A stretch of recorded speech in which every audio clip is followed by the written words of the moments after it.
நபி ஸல்லல்லாஹு அலைஹி வஸல்லம் அவர்களையும் சஹாபா பெருமக்களையும் எதிர்த்து ஒரு மிகப்பெரிய கூட்டுப்படை அவர்களை தாக்குவதற்கு வந்த பொழுது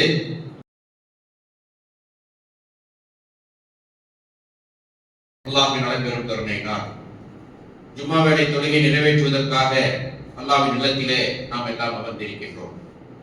நாம் கடந்த ஜும்மாவிலே அகழ்போரை பற்றியான சில செய்திகளை தெரிந்து கொண்டோம். நபி ஸல்லல்லாஹு அலைஹி வஸல்லம் அவர்களையும் சஹாபா பெருமக்களையும் எதிர்த்து ஒரு மிகப்பெரிய கூட்டுப்படை அவர்களை தாக்குவதற்கு வந்த பொழுது அந்த நேரத்தில் நபி ஸல்லல்லாஹு அலைஹி வஸல்லம் அவர்கள் அகழ் என்று சொல்லக்கூடிய மிகப்பெரிய குழிகளை வெட்டி அந்த போரை நடத்தினார்கள் என்பதுதான் அகழ் யுத்தத்திற்கான ஒரு சிறிய தகவல். அப்ப இந்த போரிலே யார் எதிரணியில் இருந்தார்கள் என்று பார்த்தோம் என்றால் மக்காவை சேர்ந்த குறைஷி காபிர்கள், அது மட்டுமல்ல மக்காவை சுற்றி இருக்கக்கூடிய சில அரபு கோத்திரங்கள், குறிப்பாக கத்ஃபான், பனு அசத், பனு தகீம் என்று சொல்லக்கூடிய இப்படி சிதறி கிடந்த பல கோத்திரங்கள் எல்லாம் ஒன்றாக இணைந்து பனு நலீர் என்று சொல்லக்கூடிய யூத குலத்தினுடைய ஒரு தலைவர், அவருடைய பெயர் குய்யி இப்னு அக்தப், அவருடைய அந்த வஞ்சகத்தின் காரணமாக இந்த போர் நிகழ்ந்தது என்பதை நாம் தெரிந்து வைத்திருக்கின்றோம். கிட்டத்தட்ட 10,000-க்கும் மேற்பட்ட வீரர்களை மிக குறைந்த 3000-க்கும் குறைவான நபிகளாருடைய படை அவர்களை சந்தித்தது. சல்மானுல் ஃபாரிஸி ரலியல்லாஹு அன்ஹு அவருடைய ஒரு ஆலோசனையின் அடிப்படையில் ஒரு அகழ் தோண்டப்பட்டது. அதற்கு இந்த பக்கம் இருந்து இவர்கள் போருக்கு தயாராக இருக்கின்றார்கள் என்ற செய்திகள் எல்லாம் நாம் பார்த்தோம். அந்த அகழ் யுத்தத்தின் போது அந்த அகழ் தோண்டும் பொழுது நடந்த சில நிகழ்வுகள், சில அற்புதங்கள், நபிகளாருடைய சில முன்னறிவிப்புகள், இவற்றையெல்லாம் நாம் கடந்த ஜும்மாவிலே பார்த்தோம். அதை தொடர்ந்து இருக்கக்கூடிய மற்ற செய்திகளை பார்த்து இந்த அகழ் யுத்தத்தின் தலைப்பை இன்ஷா அல்லாஹ் இந்த ஜும்மாவிலே நிறைவு செய்யலாம். அப்போ நபி ஸல்லல்லாஹு அலைஹி வஸல்லம் அவர்கள் அந்த அகழ் யுத்தத்தின் போது எதிரி படைகளை சந்திப்பதற்காக தயாராக இருக்கிறாங்க. நபிகளாருடைய அந்த கூட்டம், சஹாபாக்களுடைய அந்த படை, அந்த நேரத்தில் நபி ஸல்லல்லாஹு அலைஹி வஸல்லம் அவர்களுக்காக அந்த ஸ்பாட்லயே என்ன செய்றாங்க, ஒரு கூடாரம் அமைக்கப்பட்டது. எப்படி பதில் யுத்தத்தின் போது நபி ஸல்லல்லாஹு அலைஹி வஸல்லம் அவர்களுக்கு ஒரு கூடாரம் அமைக்கப்பட்டதோ அது ஒரு இராணுவ தலைமையமாக செயல்படும். அந்த போர் நடக்கும் வரை நபிகளாருடைய கட்டளைகள், நபி அவர்களுடைய ஆலோசனைகளுக்காக ஒரு சிறிய கூடாரம் அமைப்பது ஒரு வழக்கமாக இருந்தது. அந்த அடிப்படையிலே அகழ் யுத்தத்தின் போது ஒரு கூடாரம் அமைக்கப்பட்டு அந்த கூடாரத்திலே இரவிலே சில சஹாபாக்கள் நபி ஸல்லல்லாஹு அலைஹி வஸல்லம் அவர்களுக்கு பாதுகாப்பாக இருந்தார்கள் என்பதை நாம் புரிந்து கொள்ள முடிகிறது. இந்த நேரத்துல தான் முஹாஜிருடைய பிரிவுக்கு ஸைத் பின் ஹாரிஸா ரலியல்லாஹு அன்ஹு, ஸைத் பின் ஹாரிஸா ரலியல்லாஹு அன்ஹு யாருங்க, நபி ஸல்லல்லாஹு அலைஹி வஸல்லம் உடைய வளர்ப்பு மகன். ஸைத் ரலியல்லாஹு அன்ஹுடைய பெயரை மட்டும் தான் அல்லாஹ் திருமறை குர்ஆனில் ஒரு இடத்துல சொல்றான், ஒரே ஒரு சஹாபி பெயர். அப்படி அந்த சிறப்புக்குரிய ஸைத் பின் ஹாரிஸா ரலியல்லாஹு அன்ஹு அவர்கள் ஒரு படையினுடைய முஹாஜிருடைய படைக்கு அவர்தான் கொடியேந்தி நிற்கிறார். அன்சாரிகளுடைய படைக்கு கொடியேந்தி நிற்பது யார் என்று பார்த்தால் சாத் பின் உபாதா ரலியல்லாஹு அன்ஹு. சாத் பின் உபாதா ரலியல்லாஹு அன்ஹு யாருங்க, அவர்தான் முதல் அகபா உடன்படிக்கை, இரண்டாவது அகபா உடன்படிக்கை, மதீனாவிலே இஸ்லாம் பரவுவதற்கு மிக முக்கியமாக இருந்த கஸ்ரஜ் கோத்திரத்தை சேர்ந்த ஒரு சஹாபி சாத் பின் உபாதா. அந்த 2 பேர் அந்த படைக்கு தலைமை தாங்கி, நபிகளார் தான் தளபதி, ஆனால் அந்த படைகளுக்கு குடியேந்தியவர்களாக அவர்கள் அணிவகுத்து நிற்கிறாங்க. இந்த நேரத்துல தான் மக்காவினுடைய குறைஷி காபிர்கள், இன்னும் அந்த பன்னாட்டு படைகள் சொல்லக்கூடிய கூட்டுப்படை நபிகளார் அவர்களை தாக்குவதற்காக வரும் பொழுது மிகப்பெரிய அதிர்ச்சி அவர்களுக்கு காத்திருந்தது. அதுதான் இந்த அகழ். வந்து பாக்குறாங்க. அன்றைய போர் எப்படி நடக்கும் கேட்டீங்கன்னா, எதிரி படை கொஞ்சம் தூரத்தில் நிற்பாங்க, முஸ்லிமுடைய படை இந்த பக்கம் இருக்கும். அப்ப நடுவுல ஒரு வெட்ட வெளியாக பொட்டல் காடாக சமதளமாகத்தான் இருக்கும். ஆனால் இந்த இடத்துல அவர்களுக்கு அந்த அகழை பார்த்த உடனேயே பக்கத்து காவிர்களுக்கும் அந்த பன்னாட்டு படைகளுக்கும் மிகப்பெரிய அதிர்ச்சியாக இருந்தது. என்ன ஒரு புதுசா இருக்கு, இது என்ன ஒரு புது யுக்தியாக இருக்கிறது, இந்த இடத்துல அகழ் இருப்பதை நம்ம எப்படி இந்த ஏற்பாடு செய்தார்கள் என்ற ஒரு கன்ஃபியூஷன் அவர்களுக்கு ஏற்பட்டது. அப்ப அந்த அகழை எப்படி தாண்டுவது அப்படிங்கிற ஒரு சிந்தனையிலே அவர்களுடைய ஒரு என்ன சொல்றதுங்க, உளவியல் ரீதியாக அவர்களுக்கு மிகப்பெரிய ஏமாற்றத்தை அது கொடுத்தது. சுப்ஹானல்லாஹ். அந்த நேரத்துலதான் நபி ஸல்லல்லாஹு அலைஹி வஸல்லம் அவருடைய அந்த படைகளை இவங்களும் பார்க்கறாங்க, அவங்களும் பார்க்கறாங்க. அகழை தாண்டி வருவதற்கு மக்கத்து காபிர்கள் சிலர் முயற்சி செய்தார்கள். சுப்ஹானல்லாஹ். அப்ப முயற்சி செய்யும் பொழுது இங்க இருந்து சஹாபாக்கள் என்ன செய்றாங்க, அம்புகளை கொண்டும் கற்களை கொண்டும் அவர்களை தாக்கி விரட்டி அடிக்கிறார்கள். சில உயிரிழப்புகளும் நடந்தது, அதை நான் பின்னாடி சொல்றேன். அப்ப அந்த நேரத்துல அவர்கள் அகழை தாண்டி வராதபடி அவர்கள் தாக்கப்பட்டார்கள், மறுபடியும் திரும்பி போறாங்க.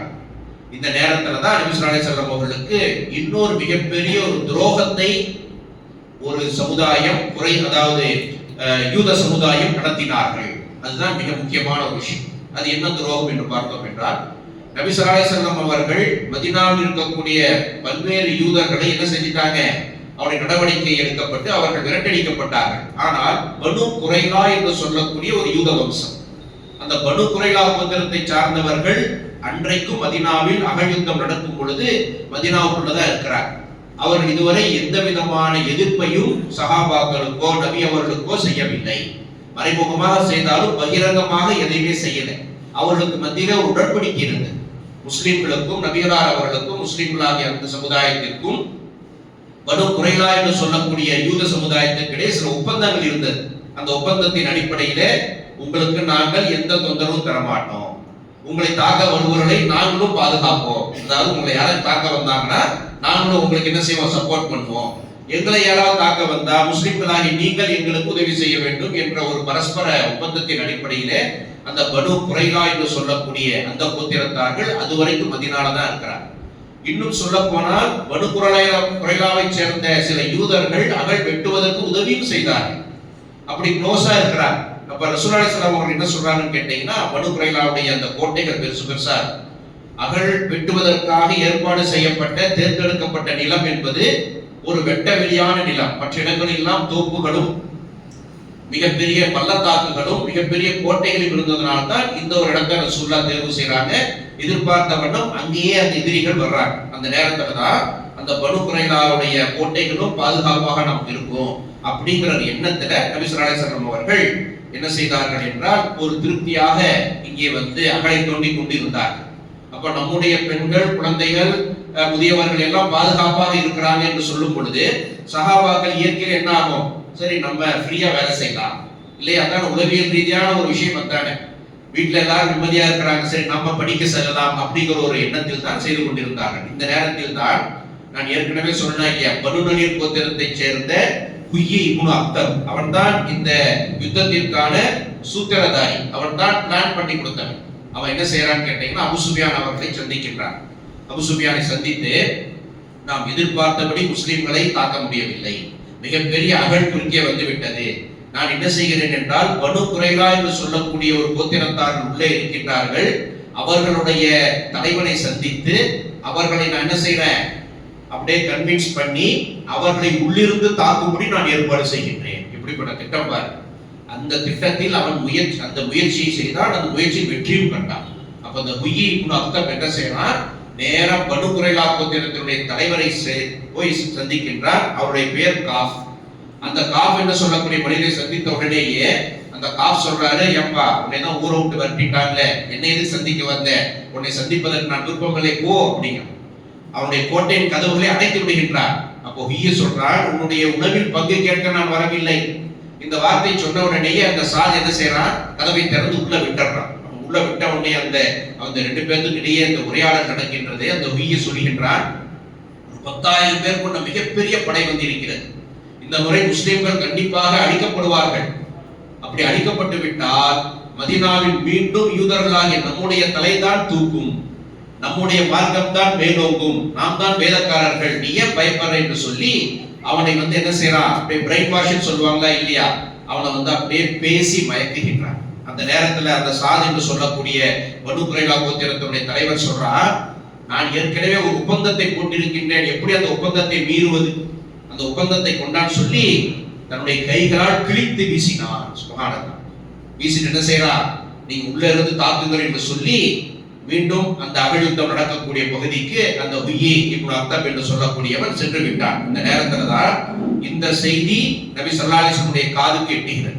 இப்படி உள்ள இருந்து தகவல் வருமா இல்லையா, எந்த ஒரு பனு குறைலா கோத்திரத்தை நம்பி நீங்கள் இவ்வளவு முஸ்லிம் பெண்களையும் குழந்தைகளையும் சிறுவர்களையும் முதியவர்களையும் பலவீனமான மக்களை விட்டுவிட்டு சென்றீர்களோ அவர்கள் எல்லாம் உள்ளிருந்து தாக்கப்படுவதற்கான வாய்ப்புகள் இருக்கிறது.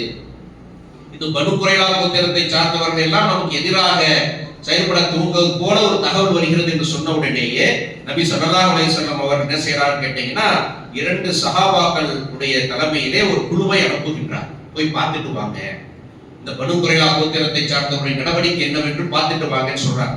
அவங்க போய் சந்திக்கின்றாங்க. அவங்க கிட்ட பேச்சுவார்த்தை நடத்துறாங்க.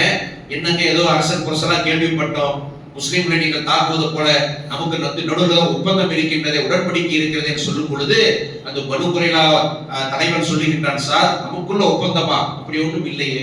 எப்படி? அதுதான் யூதன் என்று சொல்லக்கூடியவன் இன்றைக்கு வரைக்கும் என்ன செய்யறாங்க, முஸ்லிம்களும் பல்வேறு விதங்களிலே பிற சமுதாய மக்களை தூண்டிக்கொண்டு கிறிஸ்தவருடைய உதவியோடு அழிக்கக்கூடிய பணி இன்றைக்கும் செஞ்சிருக்கிறார்.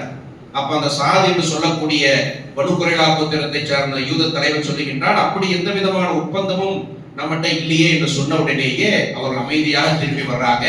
நபிகளார்கிட்ட சொன்ன உடனேயே நபி ஸல்லல்லாஹு அலைஹி வஸல்லம் அவர்கள் கலங்கவில்லை, பயப்படவில்லை, முன்பை விட தெளிவான சில முடிவுகளை எடுக்கின்றார். அது என்ன முடிவு தெரியுமா?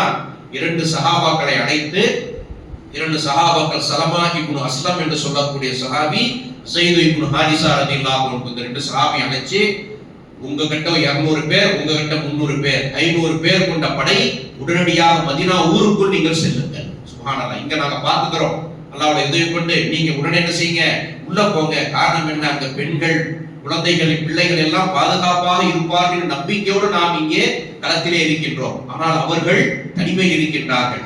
எந்த விதமான உறுதியான ஆண்கள் யாருமே அங்க இல்ல, உடனடியா நீங்க போங்கிறாங்க. அப்ப 2 சஹாபாக்களுடைய தலைமையிலே 500 பேர் கொண்ட படை உடனடியாக திரும்புகிறது ஊருக்கு. இந்த சூழ்நிலை யோசிச்சு பாருங்க. இந்த ரசூலை எதிர்பார்த்தார்களா? பனு குறைலான்னு சொல்லக்கூடிய சமுதாயம் நமக்கு தொந்தரவு தராட்டியும் பாதுகாப்பா இல்லாட்டியும் தொந்தரவு தர மாட்டான் அப்படிங்கிற ஒரு நம்பிக்கையில் இருந்த நபிகளாருடைய சஹாபாக்களுடைய எண்ணத்தை அவர்கள் பாழ்படுத்தினார்கள் அந்த யூதர்கள். சுப்ஹானல்லாஹ். அந்த நேரத்தில் இவங்க 500 பேர் கொண்ட படைகள் போகும் பொழுது அல்லாஹ் அக்பர் என்று சத்தமிட்டு கொண்டு மதீனாவிற்குள் சென்றார்கள் அப்படின்னு வரலாற்று ஆசிரியர் சொல்றார். ஒரு ஆக்ரோஷமாக போறாங்க. அவர்கள் தயார் நிலையில் இருந்தார். தங்களுடைய சாலைகளையும் தங்களுடைய வாகனங்களையும் சரி செய்து கொண்டிருந்த நிலையிலே இந்த படை அங்கே சென்று விட்டது. ஏற்கனவே 3000 பேருக்கு குறைவான படை தான் அகழ் யுத்தத்தில் முஸ்லிம்கிட்ட. இப்ப 500 பேர் ஊருக்குள்ள போயிட்டாங்க. மிக குறைந்த 2500 படை நபர்கள், அங்கே 10,000 பேர் கொண்ட ஒரு படை. அப்ப இந்த நேரத்துல தான் நபி ஸல்லல்லாஹு அலைஹி வஸல்லம் அவர்களும் சஹாபாக்களும் மிகவும் கலக்கமடைந்தார்கள் என்று அல்லாஹ் குர்ஆன்ல சொல்றான். சுப்ஹானல்லாஹ்.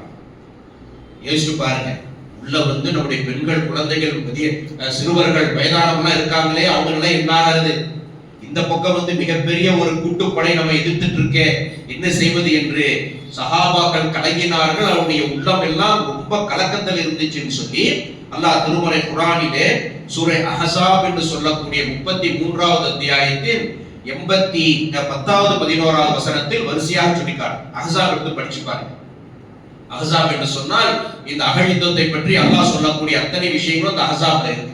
அப்ப அல்லாஹ் சொல்றான், பகைவர்கள் மேலிருந்தும் கீழிருந்தும் உங்கள் மீது படையெடுத்து வந்த நேரத்தில் உங்கள் கண்கள் பீதியினால் மருண்டு விட்டன. அல்லாஹ் என்ன சொல்றா?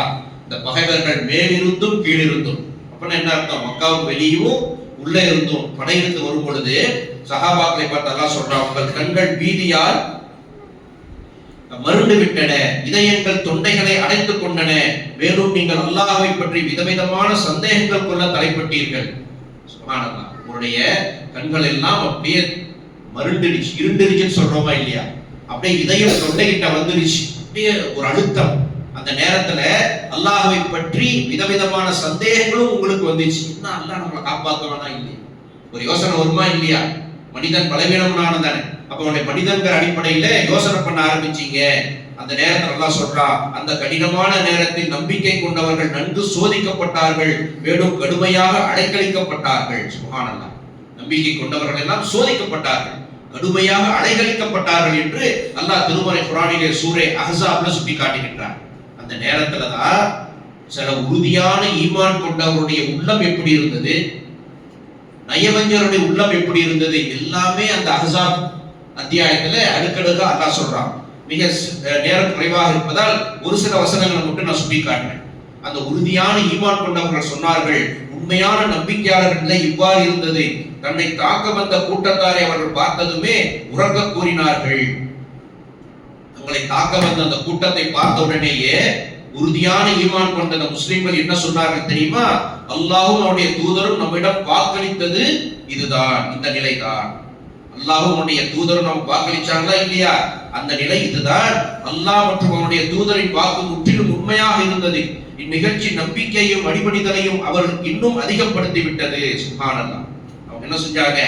அல்லாஹ்வுடைய ரசூல் சொன்னாங்க இல்லையா, யார் ஈமான் கொண்டுள்ளார்களோ அவர்களுக்கு என்ன நடக்கும் என்றால், சோதனைகள் மேட்டில் இருந்து பள்ளத்தை நோக்கி வரக்கூடிய தண்ணீரை போன்று பாய்ந்து வரும்னு சொன்னாங்களா இல்லையா? அதை நாங்கள் கண்டோம். எங்களுடைய உறுதி அதிகமானது, எங்களுடைய நம்பிக்கை ஈமான் அதிகரித்தது என்று அவர்கள் சற்றும் பயப்படாமல் சொன்னார்கள் என்று அல்லாஹ் குர்ஆன்ல சொல்றான். அதே நேரத்தில் நயவஞ்சகர்கள், முஸ்லிம்களோடு கலந்து இருக்கக்கூடிய சில நயவஞ்சகர்கள், முனாஃபிக்கீன்கள், அவர்கள் என்ன சொன்னார்கள் தெரியுமா? அல்லாஹ்வுடைய தூதர் நம்மிடம் செய்திருந்த வாக்குறுதிகள் யாவும் ஏமாற்று வேலை. அல்லாஹ் ரசூல் சொன்னாங்க, அதெல்லாம் ஏமாத்து வேலைப்பா. அது மட்டுமல்ல, நயவஞ்சகர்கள் மட்டுமல்ல, எவர்களின் உள்ளங்களில் பிணி இருந்ததோ அவர்கள் வெளிப்படையாக இவ்வாறு கூடிக்கொண்டிருந்தார்கள். என்ன சொன்னாங்க? அல்லாஹ்வுடைய தூதர் சொன்ன அத்தனையுமே சும்மா வேலைக்கு இல்லாத விஷயங்கள், அது எல்லாமே ஏமாற்றக்கூடிய வேலைகள் என்று அவர்கள் சொன்னார்கள். அப்போது ஒரு பிரிவினர், எதிர்ப்பாசிகளே, இனி நீங்கள் இங்கு தங்கி இருக்க உங்களுக்கு எந்த வாய்ப்பும் இல்லை, திரும்பி சென்று விடுங்கள். மேலும் அவர்களின் மற்றொரு பிரிவினர், எங்களுடைய வீடுகள் ஆபத்துக்குள்ளாகி இருக்கின்றன என்று கூறி நபியிடத்திலே அனுமதி கோரிக்கொண்டிருந்தார்கள். ஆனால் அவை ஆபத்துக்குள்ளாக இருக்கவில்லை. உண்மையாளனில் அவர்கள் போர்க்களத்தில் இருந்து ஓடிவிட விரும்பினார்கள். சுப்ஹானல்லாஹ். ஒரு பிரிவர் என்ன செய்றாங்க? அல்லாஹ்வின் தூதரே, வீட்டுல கொஞ்சம் பிரச்சனை, நாங்க போய் பார்த்துட்டு வந்துடுறோம் அப்படின்னு சொன்னாங்க. வீட்டுல எந்த பிரச்சனையுமே இல்லை, நல்லா சொல்றான். சிலர் என்ன சொல்றாங்க? அல்லாஹ் நபியும் சொன்னது எல்லாம் ஏமாற்று வேலை என்று சிலர் சொன்னார்கள். இப்படியாக முனாஃபிக்குகளின் நிலை எவ்வாறு இருந்தது என்று அஹ்ஸாப் என்று சொல்லக்கூடிய அத்தியாயத்திலே அகழ் யுத்தத்தின் அந்த நிலைமையை பற்றி அல்லாஹ் சுட்டி காட்டுகின்றார். இந்த நேரத்துல தான் சஃபியா பின் அப்துல் முத்தலிப் ரலியல்லாஹு அன்ஹா. சஃபியா பின் அப்துல் முத்தலிப் யாருங்க? நபி ஸல்லல்லாஹு அலைஹி வஸல்லம் உடைய தந்தையின் சகோதரி. சஃபியா என்ற ஒரு மனைவியும் ரசூலுல்லாஹ் இருந்தார். ஆனால் இந்த சஃபியா என்று பார்த்தீங்கன்னா அப்துல் முத்தலிஃபுடைய மகன் சஃபியா பின் அப்துல் முத்தலிப் நபிகள் ஸல்லல்லாஹு அலைஹி வஸல்லம் உடைய அத்தைகள், தந்தையுடைய சகோதரி. அவங்களுடைய ஒரு வீரச் செயலை இங்க நம்ம பார்க்கணும். அப்ப என்ன செய்யறாங்கன்னு கேட்டீங்கன்னா, அந்த முஸ்லிம் பெண்கள், குழந்தைகள், சிறுவர்கள் எல்லாம் தங்கி இருக்கக்கூடிய அந்த பகுதியிலே பனு குரைலாவை சேர்ந்த அந்த யூதர்கள் என்ன செய்கிறார்கள் என்றால், உளவு பார்ப்பதற்காக ஒருவனை அனுப்புகிறாங்க. போய் பார்த்துட்டு வாங்க, எங்க வீட்டுல எந்த பெண்கள் தங்கி இருக்கிறாங்க, எங்கெங்கெல்லாம் குரூப்பா உட்கார்ந்து இருக்கிறாங்க பார்த்துட்டு வாங்க சொல்லும் பொழுது ஒரு யூதர் கிளம்பி வர்றான். அதை பார்த்த சஃபியா பின் அப்துல் முத்தலிப் அவர்கள் ஒரு மிகப்பெரிய தடியை கொண்டு போய் அந்த யூதனை அடித்தே கொன்றார்கள். சுப்ஹானல்லாஹ். எவ்வளவு மிகப்பெரிய வீர பெண்மணியா இருப்பாங்க ஒரு பெண்மணிங்க. இது முஸ்லிம் பெண்கள் எப்படி இருக்கணுங்கிறதுக்கு இந்த வரலாறு நமக்கு சாட்சியாக இருக்கிறது. சஃபியா பின் அப்துல் முத்தலிப் ரலியல்லாஹு அன்ஹா என்ன செய்யறாங்கன்னு கேட்டீங்கன்னா, அந்த யூதன் வேவு பார்க்கும் அந்த யூதனை அடித்தே கொன்றார்கள் என்பதை புகாரில பதிவு செஞ்சிருக்கிறாங்க. அப்ப இது ஒரு சம்பவம். அப்போ உள்ளேயும் ஒரு மிகப்பெரிய பிரச்சனை நடந்து கொண்டிருக்கிறது, வெளியவும் அவர் அகனை தாண்டுவதற்காக முயற்சி செய்து கொண்டே இருக்கின்றார்கள். இந்த நிலையில் தான் மிக முக்கியமான ஒரு சஹாபி சாத் பின் முஆத் ரலியல்லாஹு அன்ஹு, சாத் பின் முஆத் ரலியல்லாஹு அன்ஹு, சாத் பின் உபாதா ரலியல்லாஹு அன்ஹு, இந்த இரண்டு பேர் தான் அவுஸ் கஸரஜ் கோத்திரத்தை சேர்ந்த இரண்டு முக்கிய தலைவர்கள்.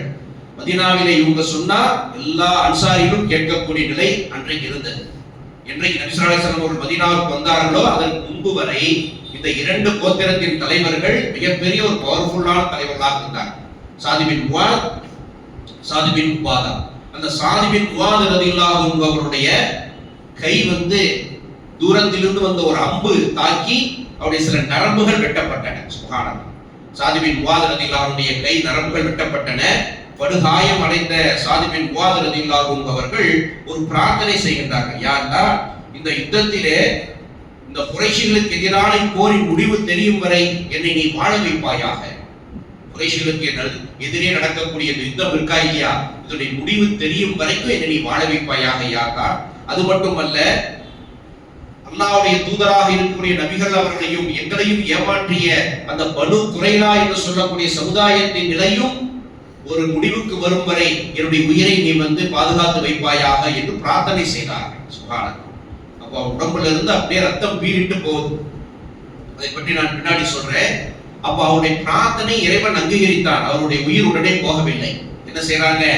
இந்த யுத்தம் முடிவுக்கு வரும் வரை அதை போலவே உள்ளே இருந்து கொண்டு பனு குறைலா என்று சொல்லக்கூடிய யூதர்கள் எங்களுக்கு எதிராக வஞ்சகமாக துரோகம் அடைத்தார்களே, அவருடைய ஒரு முடிவும் தெரியும் வரை நான் உயிரோடு இருக்க வேண்டும் யா அல்லாஹ் என்று பிரார்த்தித்தார்கள்.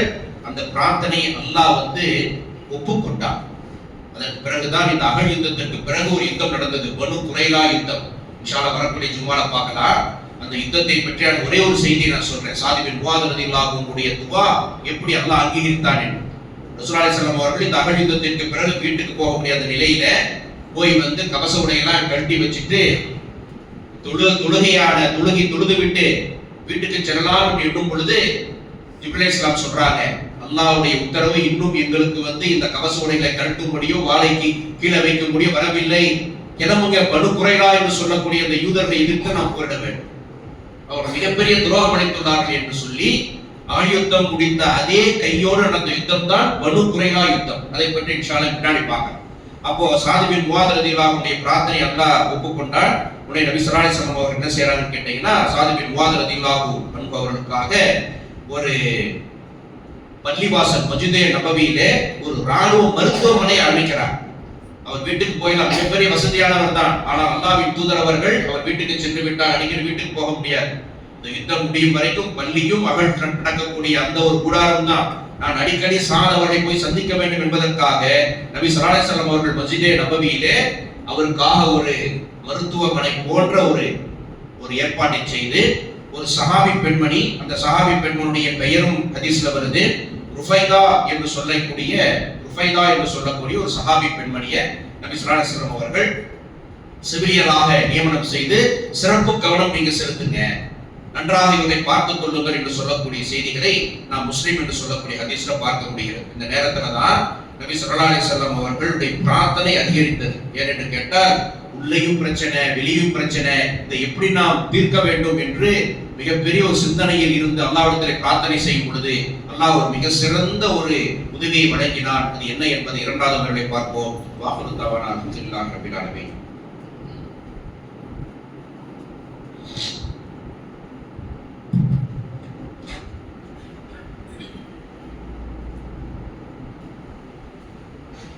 அல்ஹம்துலில்லாஹி ரப்பில் ஆலமீன். வஸ்ஸலாத்து வஸ்ஸலாமு அலா ரசூலில் கரீம் வ அலா ஆலிஹி வஸ்ஹாபிஹி அஜ்மஈன். அம்மா பஅத். அகழ் யுத்தத்தை பற்றி நாம் தொடர்ந்து பார்த்து வருகின்றோம். நபி ஸல்லல்லாஹு அலைஹி வஸல்லம் அவருடைய மற்றும் சஹாபாக்களுடைய நிலை மிகவும் ஒரு பதட்டமான நிலையில் இருந்தது. இதற்கு காரணம் பனு குறைலா என்று சொல்லக்கூடிய அந்த யூத சமுதாயத்தினர் ஊருக்குள்ள இருந்து ஒரு தாக்குதலை நடத்துவதற்கு தயாரானார்கள் என்பதுதான் அந்த செய்தி. இந்த நேரத்திலே நபி ஸல்லல்லாஹு அலைஹி வஸல்லம் அவர்களுக்கு அல்லாஹ் தஆலா ஒரு உதவியை செய்தார். அது என்ன தெரியுமா? நுவைம் பின் மசூத் ரலியல்லாஹு அன்ஹு என்று சொல்லக்கூடிய ஒரு சஹாபி மூலமாக. அந்த நுவைம் பின் மசூத் ரலியல்லாஹு அன்ஹு யார் என்று பார்த்தோம் என்றால் கதுஃபான் கோத்திரத்தைச் சேர்ந்த ஒரு தலைவர். இந்த கதுஃபான் கோத்திரம் எப்படிப்பட்ட கோத்திரம்? ஒரு முரட்டு கோத்திரமாக இருந்தது. கதுஃபான் என்று சொல்லக்கூடிய கோத்திரம் அவர்கள் யூதர்களுடைய அந்த பொருளாதாரத்தை மையப்படுத்தி இந்த போரிலே வெற்றி பெற்றால் உங்களுக்கு அழகான ஒரு பொருளாதாரம் கிடைக்கும், ஒரு வருட விளைச்சலை உங்களுக்கு தரணுங்கிற வாக்குறுதியிலே பணத்திற்காக வந்தவர்கள் தான் இந்த கதுஃபான் கோத்திரத்தை சார்ந்தவர்கள். அவர்களுக்கும் முஸ்லிம்களுக்கும் எந்த விதமான பிரச்சனை கிடையாது. அது ஒரு என்ன செய்யறதுங்க, பணத்துக்காக வந்த கூட்டம். அந்த கூட்டத்தில் இருக்கக்கூடிய நுவைம் பின் மசூத் ரலியல்லாஹு அன்ஹு அவர்கள் அந்த போரிலே நடக்கக்கூடிய சம்பவங்களை எல்லாம் அப்படியே பார்க்கிறார். இந்த பக்கம் முஸ்லிம்கள் தனிமையாக இருக்கிறாங்க, இங்கே பல கூட்டுப்படைகள் இங்க இருக்கிறாங்க. இந்த நேரத்துல யூதர்கள் மிகப்பெரிய ஒரு வஞ்சகத்தை நிகழ்த்தி கொண்டிருக்கிறார்கள் அப்படிங்கிற ஒரு சிந்தனையிலே அல்லாஹ் அவருக்கு ஹிதாயத்தை கொடுக்கிறார். ஒரு நீண்ட சுருக்கமா சொல்றேன். அப்ப இந்த நுவைம் என்ன செய்யறாரு? நுவைம் பின் மசூத் ரலியல்லாஹு அன்ஹு ரசூலுல்லாஹ்வை சந்திக்கிறார். அல்லாஹ்வின் தூதரே, நான் இஸ்லாத்தை ஏற்றுக்கொண்டேன், நான் கதுஃபான் கோத்திரத்தை சேர்ந்த ஒரு தலைவனாக இருக்கின்றேன் என்று சொல்லும்போது ரசூலுல்லாஹ் சொல்றாங்க, மிகப்பெரிய ஒரு சந்தோஷம் அவருக்கு ஏற்பட்டது. அந்த நேரத்துல இந்த கூட்டுப்படைகளுடைய பலகீனத்தை நாம் பார்க்க வேண்டும். இந்த கூட்டுப்படைகள் அப்படியே சிதறி கிடந்த ஒரு கோத்திரத்தார்கள் எல்லாம் ஒன்றாக இணைந்ததுதான் இந்த யுத்தத்திலே. அப்போ அவர்கள் மீண்டும் சிதற வேண்டும் அப்படிங்கிற ஒரு எண்ணத்திலே சில விஷயங்கள் அங்கே மஷூரா செய்யப்படுகின்றது. அப்ப நுவைம் என்ன செய்யறாரு? இதை நான் சரியாக நிறைவு செய்கின்றேன் என்று சொல்லி மிகப்பெரிய ஒரு என்ன சொல்றதுங்க, ஒரு ராஜதந்திரத்தை அவர் நடத்தினார். ஏன்னா இந்த ராஜதந்திரங்கள் எல்லாம் போர்க்காலத்திலே அனுமதிக்கப்பட்டது. அது என்ன ராஜதந்திரம் என்றால், இப்போ 3 மிக முக்கியமான ஒரு குரூப் இருக்கு. ஒண்ணு யூதர்கள், 2 குறைஷி காபிர்கள், மூன்றாவதாக கதுபான் என்று சொல்லக்கூடிய, பனு அசத் என்று சொல்லக்கூடிய, இப்படி சில முக்கியமான கோத்திரங்கள். இந்த மூவரையும் நாம் தனித்தனியாக சந்தித்து சில விஷயங்களை செய்ய போகின்றேன். நேரம் முதல்ல குறைஷி கிட்ட போறாங்க. குறைஷி காபிர்களை பார்த்து சொல்றாங்க, அபு சுஃபியான் தான் தலைவர், அப்போ பின்னாடி இஸ்லாத்துக்கு வர. அப்ப இந்த நுவைம் என்ன செய்றாரு, அபு சுஃபியான் அவர்களே, நாமளும் வந்து பல நாட்கள் ஆகிவிட்டது, அவரை நெருங்க முடியவில்லை. ஆனால் யூதர்களை நீங்கள் கவனித்தீர்களா? அவர்கள் வந்து நேரடியாக போரிலே கலந்து கொள்வதில்லை. நம்முடைய எண்ணிக்கை விட அவங்க எண்ணிக்கை பாருங்க ரொம்ப கம்மியா இருக்கு. அதனால வந்து யூதர்களுடைய சப்போர்ட் பெருசா இருக்கிற மாதிரி தெரியல. எதுக்கும் நம்ம கவனமாக இருக்கணும், பார்த்து இருந்துக்கோங்க அப்படிங்கிற மாதிரி பேசிட்டு போயிடுறார். ஒரு குழப்பத்தை ஏற்படுத்துகின்றார். யூதர்களை போய் சந்திக்கின்றார். என்ன சொல்றாருங்க, இந்த போர் இப்போதைக்கு நிறைவடையாதுப்பா, மிகப்பெரிய அகழ் தோண்டி வச்சுட்டாரு அல்லாஹ்வின் தூதர் அவர்கள். முகமது தோண்டி வச்சுட்டாரா இல்லையா? ஆகவே கொஞ்ச நாள்ல வந்து இந்த குறைஷிகள் வந்து மெதுவா மக்காவுக்கு திரும்பிடுவாங்க. அதுக்கப்புறம் உங்க நிலைமை யோசிச்சு பாருங்க, தனியா மாட்டிக்குவீங்க. அதனால என்ன பண்ணுங்க, குறைஷிகள்கிட்ட சொல்லி 20 நபர்களை நீங்க வந்து கூப்பிட்டு வச்சுக்கோங்க. குறைஷி காவல்கிட்ட 20 பேர் அடைக்கலமாக வச்சுக்கோங்க. எந்த நேரத்தையும் அவங்க கிளம்புறதுக்கு தயாரா இருக்கிறாங்க, இதை பத்தி அவங்க கிட்ட சொல்லிடாதீங்க என்று சொல்லிட்டு மெதுவா வந்துடுறாங்க. அந்த நேரத்துல வந்து குறைஷிகள் சொல்றாங்க, நாளை படை அதிகமான நபர்கள் வேண்டும், சில நபர்களை நீங்கள் கூடுதலாக அழைத்துக் கொண்டு வாருங்கள் என்று யூதர்கள் சொல்லும்போது யூதர்கள் சொன்னார்கள், இன்று சனிக்கிழமை நாங்கள் போரிட மாட்டோம். அப்ப இந்த ஹுயி இப்னு அக்தப் சொல்லக்கூடிய அவன்தான சூத்திரதாரி, அவன் சொல்றான், அதெல்லாம் இந்த சட்டம் போடலான்னா அவங்க யூதர்கள் கேட்க மாட்டேங்கிறாங்க. என்னன்னு பார்த்தோம்னா, இன்னைக்கு சனிக்கிழமை நாங்க இன்னைக்கு வரது வாய்ப்பு இல்லை. அது இல்லாம நாங்களே ஒரு செய்தியை சொல்லலான்னு இருந்தோம், நீங்க 20 குறைஷிகளை எங்ககிட்ட ஒப்படைச்சிருங்க, நீங்க திடீர்னு கிளம்பிட்டீங்கன்னா நாங்க மாட்டிக்குவோம். அப்போ 20 பேர் அடைக்கலமா கொடுத்துட்டு போங்கன்னு சொல்லும் பொழுது இவர்களும் அவர்களும் என்ன பேசினார்கள் என்றால், அந்த நோயம் வந்து சொன்னது சரியா போச்சு, இந்த யூதர்கள் பழி வாங்கிட்டாங்க பாருங்க தெரியுது. யூதர்கள் நினைச்சாங்க பாத்தீங்களா, குறைஷிகள் வந்து 20 பேர் தருவதற்கு தயாராக இல்லை என்று சொல்லி மெதுவாக அவர்களுக்கு மத்தியிலே ஒரு சலசலப்பு ஏற்பட்டது. சுப்ஹானல்லாஹ். இந்த நேரத்துலதான் இந்த கதுபான் கோத்திரத்தை சார்ந்த நுவைம் மசூத் என்று சொல்லக்கூடிய இப்னு மசூத் ரலியல்லாஹு அன்ஹு அவர் என்ன செய்றாங்க, தன்னுடைய கோத்திரத்தை அழைத்துக் கொண்டு இது வேலைக்கு வராது, நம்ம கிளம்பிடலாம் வாங்க என்று சொல்லி மெதுவாக அவர்களை பேசி சமாதானம் செய்து கதுபான் கோத்திரத்தை சார்ந்தவர்கள் எல்லாம் சில குழுக்கள் எல்லாம் பிரிய ஆரம்பித்தது. இதை பற்றி அல்லாஹ் குர்ஆன்ல சொல்றான், அவர்களுடைய உள்ளங்கள் சிதறி கிடந்தன. அல்லாஹ் என்ன சொல்றான், அவர்கள் எல்லாம் ஒற்றுமையா இருக்கிற மாதிரி தான் தெரிஞ்சது, ஆனால் அவருடைய உள்ளங்கள் எல்லாம் சிதறி கிடந்தன என்று சொல்லக்கூடிய செய்திகளை பார்க்கலாம். அந்த நேரத்தில் தான் நபி ஸல்லல்லாஹு அலைஹி வஸல்லம் அல்லாஹ் தஆலா மிகப்பெரிய உதவியை கொடுத்தான். அது என்ன தெரியுமா, மிக கடுமையான குளிர்ந்த சூறை காற்றை எதிரிகள் மத்தியிலே வீசச் செய்தான். சுப்ஹானல்லாஹ். அவளுக்கு இந்த பக்கம் முஸ்லிம்கள், அவளுக்கு அந்த பக்கம் அந்த கூட்டுப்படை. அந்த இடத்துல மட்டும் அல்லாஹ் தஆலா மிகப்பெரிய சூறை காற்றை, கடுமையான குளிர் காற்றை வீசச் செய்தான். இதை சூரை அஹ்ஸாபில் அல்லாஹ் சொல்லும் பொழுது, நம்பிக்கையாளர்களே, அண்மையில் அல்லாஹ் உங்களுக்கு செய்திருக்கின்ற பேருதவியை நினைத்து பாருங்கள். எதிரி படையினர் உங்களை தாக்க வந்தபோது நாம் அவர்கள் மீது ஒரு கடும் புயல் காற்றை ஏவினோம், உங்கள் கண்களுக்கு தென்படாத படைகளையும் அனுப்பினோம். அப்போது நீங்கள் செய்து கொண்டிருந்தவற்றை எல்லாம் அல்லாஹ் பார்த்து கொண்டுதான் இருக்கின்றான். சுப்ஹானல்லாஹ். என்ன சொல்றான், அந்த கூட்டுப்படைகளுடைய அந்த ஒரு பலவீனத்தை காட்டுவதற்காக அவர்கள் மீது மிகப்பெரிய சூறை காற்றை நாம் வீச செய்தோம், கடும் குளிரான சூறை காற்று. ரசூலுல்லாஹ் சொல்லக்கூடிய ஹதீஸ் புகாரில வருது, 1035, நான் மழைக்காற்றின் மூலம் உதவி செய்யப்பட்டுள்ளேன், ஆது கூட்டத்தினர் வெப்பக்காற்றினால் அழிக்கப்பட்டனர் என்று நபி ஸல்லல்லாஹு அலைஹி வஸல்லம் அவர்கள் கூறினார்கள். அல்லாஹ் தஆலா எனக்கு மழைக்காற்று சூறை காற்றின் மூலமாக உதவி புரிந்தார். ஆது என்று சொல்லக்கூடிய அந்த கூட்டத்தினர் அல்லாஹ் தஆலா வெப்பக்காற்றின் மூலம் அழித்தான் என்று சொல்லக்கூடிய செய்திகளை நாம் பார்க்க முடிகிறது. ஒரே ஒரு தகவலை சொல்லி இந்த உரையை நான் நிறைவு செய்கின்றேன். இந்த ஒரு சம்பவத்துல அல்லாஹ்வின் தூதர் வந்து எதிரணியில என்ன நடக்கிறது, சூறைக்காற்று வீச ஆரம்பித்து விட்டது, அதை போய் பார்த்துட்டு வரணுமே, யார் போய் பார்த்துட்டு வர்றா என்று சொல்லி சஹாபாக்கிட்ட கேட்கிறாங்க. யாருமே கையை உயர்த்தல. அல்லாஹ்வின் தூதர் அவர்கள் கடலில் குதி என்று சொன்னாலும் குதிப்பதற்கு தயாராக இருந்த சஹாபாக்கள், மூசா அலைஹிஸ்ஸலாம் எப்படி வந்து அந்த சமுதாயத்தார் மக்கள் என்ன சொன்னாங்க, மூசா நபியை வெட்ட விட்டுட்டு போனாங்களா இல்லையா, நீயும் உன்னுடைய இறைவனும் போய் சண்டை போடுதுன்னு சொல்லி, அப்படி நாங்க செய்ய மாட்டோம் யா ரசூலுல்லாஹ் என்று சொன்ன அந்த சஹாபாக்கள் அமைதியாக இருக்கிறாங்க. காரணம் என்ன, மிகவும் இருள் படர்ந்த ஒரு நேரம், தன்னுடைய கைகளையே பார்க்க முடியாத அளவிற்கு இருள் படர்ந்த கடுமையான குளிர்காற்று வீசக்கூடிய நேரத்திலே சஹாபாக்கள் வந்தார். சஹாபாக்களோடு யாருமே பதில் சொல்லல. அந்த நேரத்தில் நபிகள் ஸல்லல்லாஹு அலைஹி வஸல்லம் அவர்கள் ஹுதைஃபா இப்னு யமான் சுப்ஹானல்லாஹ், ஹுதைஃபா இப்னு யமான் ரலியல்லாஹு அன்ஹு சொல்லக்கூடிய சஹாபி, அவர் வந்து மக்காவை சேர்ந்த சஹாபி அல்ல. அவர் எழுப்புறார் ரசூலுல்லாஹ். அப்ப ஹுதைஃபா இப்னு யமான் ரலியல்லாஹு அன்ஹு சொல்றாங்க, அல்லாஹ்வின் தூதர் என்னுடைய பெயரை சொல்லிவிட்டதால் நான் மறுப்பு சொல்வதற்கு இல்லை, நான் எழுந்திருந்து விட்டேன். அல்லாஹ்வின் தூதரே என்ன சொல்லுங்க, அந்த எதிரிப்படை இருக்கக்கூடிய விஷயத்தை போய் பார்த்துட்டு வாங்க என்று சொல்லி இந்த அகழை தாண்டி போ என்று சொல்லி அனுப்புறாங்க. அந்த நேரத்துல ஒரு துவா செஞ்சு அனுப்புறாங்க, யா அல்லாஹ் இவருக்கு முன்னால் இருந்தும் கீழிருந்தும் பின்னால் இருந்தும் வலது இடது புறங்களில் இருந்து நீ பாதுகாப்பாயாக துவா செஞ்சு அனுப்புறாங்க. அப்போ உதைஃபத்துல் யமான் ரலியல்லாஹு அன்ஹு சொல்றாங்க, நான் அந்த இடத்தை விட்டு வெளியே வந்த உடனேயே எந்த கடும் குளிர் காற்றும் என்னை பாதிக்கவில்லை, ஒரு வெப்பத்தை நான் உணர்ந்தேன். சுப்ஹானல்லாஹ். புகாரில முஸ்லிம்ல பதிவு செய்யப்பட்டுள்ள ஹதீஸ். நான் எந்த விதமான குளிர் எனக்கு பாதிப்பு தெரியல, ஒரு வெப்ப காற்றை தான் நான் உணர்ந்தேன் என்று சொல்லி அவர்களோடு அப்படியே உள்ள நுழைஞ்சு அந்த பக்கம் போய் அங்க என்ன நடக்குது என்று சொல்லி பார்க்கும் பொழுது அந்த அவளுக்கு அந்த பக்கம் அவருடைய நிலைமை எப்படி இருந்தது என்று சொன்னால், அவர்கள் எல்லாரும் அந்த கடுமையான புயல் காற்றின் மூலமாக கடுமையான குளிரின் காரணமாக அவர்கள் சமாளிக்க முடியாமல் அவருடைய கூடாரங்கள் எல்லாம் கிழிந்து தொங்க ஆரம்பித்தன. குதிரைகள் ஒட்டகங்கள் எல்லாம் சரிய தொடங்கின. அவ்வளவு மிகப்பெரிய காற்று. அந்த நேரத்தில் அபூ சுஃபியான் ரலியல்லாஹு அன்ஹு அவர்கள் எல்லாரும் கிளம்புங்க போலாம் அப்படின்னு ஒரு சத்தத்தை கேட்கிறார். சுப்ஹானல்லாஹ்.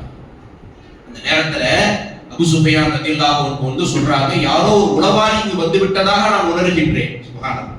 யாரோ உள்ள வந்துட்டது மாதிரி எனக்கு ஒரு ஃபீல் இருக்கு. எல்லோரும் தங்களுக்கு பக்கத்தில் இருக்கக்கூடியவர்கள் சரி செய்து கொள்ளுங்கள், சரி பார்த்துக்கோங்கிற ஒரு சத்தத்தை எழுப்புறார். உடனே இவர் என்ன செய்யறார் தெரியுமா? உதைஃபத்துல் யமான் ரலியல்லாஹு அன்ஹு தனது வலது புறத்தில் இருந்த ஒருத்தன் கையை பிடித்து யாரா அப்படின்னு சத்தம் போடுறார். அட நான் தான்ப்பா. இடது புறத்தில் ஒருத்தரை பிடிச்சி யாரான்னு அவர் நான் தாங்கிறார். இவர் தப்பிச்சுக்கிட்டார். எப்படிப்பட்ட ஒரு சிந்தனை பார். சஹாபாவுக்கு எவ்வளவு மிகப்பெரிய அறிவுத்திறன் இருந்துச்சு. அப்ப இவருடைய கையை பிடிச்சு யாரு கேட்டுட்டா என்ன சொல்றது தெரியாம பக்கத்துல வலது இடது புறத்தில் இருக்கக்கூடிய மனிதனுடைய கையை பிடித்து ஒரு அதட்டரோடு யார் நீ என்று சொன்னார் என்ற செய்தியும் பார்க்கிறோம். இதற்கு பிறகு அந்த உதைஃபத்துல் யமான் அவர்கள் அப்படியே கிளம்பி இந்த பக்கம் ஃபஜ்ருடைய நேரம் வந்தது. ரசூலுல்லாஹ் தொழுதுட்டு இருக்கிறார். ஃபஜ்ருக்கு முன்னாடி சில தொழுகை தொழுது கொண்டிருக்கின்றார்.